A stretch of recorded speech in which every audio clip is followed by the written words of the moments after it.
Pour moi, je conçois pas le bijou comme une pure ornementation, c'est pas un décor. Voilà, donc je le conçois plutôt avec un sens profond et propre.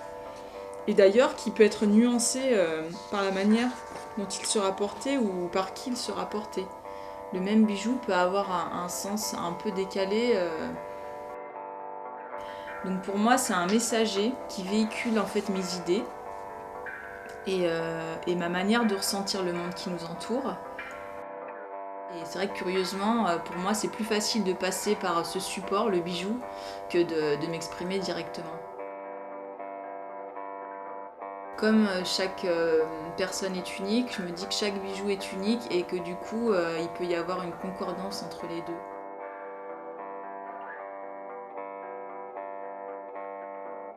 Dernièrement, j'ai beaucoup travaillé sur le thème de la paresse, sur cet état de veille où l'on peut s'échapper de l'action physique, où l'on peut s'oublier, se perdre dans ses pensées. Je voudrais vraiment que les gens puissent prendre le temps de s'arrêter pour contempler, pour regarder un arbre, un oiseau, pour échanger avec son voisin, ou tout simplement de penser.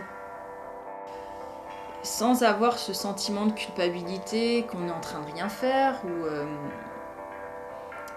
ou qu'on soit montré du doigt, parce que c'est vrai que le mot paresse lui-même est devenu très péjoratif de nos jours.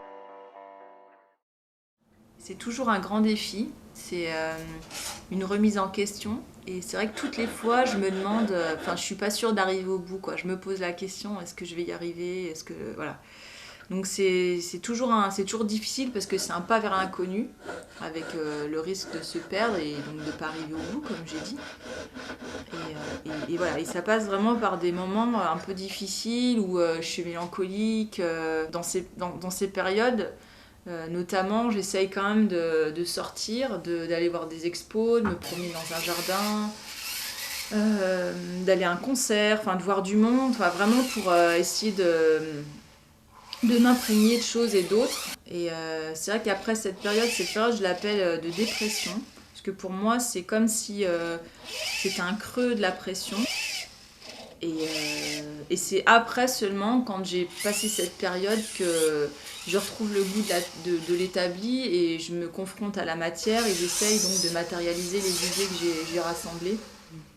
Voilà, donc j'expérimente et après, de rebond en rebond, ou si je suis parallèlement plusieurs pistes, à la fin, j'essaye de recentrer et de garder une seule piste.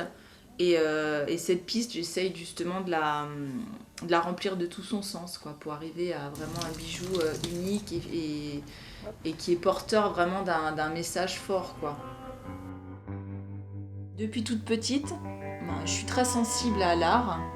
J'ai toujours pratiqué des activités manuelles et j'ai même eu l'occasion de travailler, faire un petit stage avec un tailleur de pierre. Et je crois qu'à ce moment-là, je me suis pas rendu compte, mais quelque chose a germé en moi et ne s'est révélé qu'un peu plus tard. Peut-être qu'à l'image de l'alchimiste, pour qui en fait la matière est une manière détournée d'arriver à une quête spirituelle, en fait moi pareil, mon travail sur la matière, c'est une manière détournée de comprendre ce que je fais et de faire un travail sur moi. Je reviens à un petit canon rouge. On va trinquer. Trinquons. Voilà.